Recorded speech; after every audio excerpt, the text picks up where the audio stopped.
Hello guys, don't forget to follow and more and share.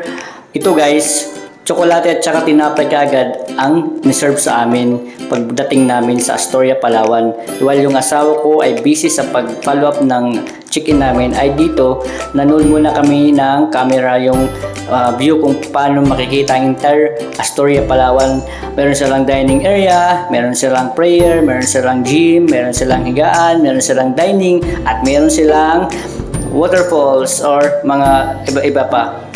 At dito yung higaan nila napakaganda, di ba? Sweet ang lapad at ang kapal ng foam ng higaan nila, o tsaka kumpletong gamit. Ito naman yung ano nila, yung CR, di ba? Ang linis, ang ganda, at saka may bathtub, ang laki. So very clean. Saka sa gabi naman, meron silang show na ginagawa. Ganito, sarap ng swimming pool. So at maganda tingnan at saka napakaganda dahil may show gabi-gabi. So pero may schedule yan.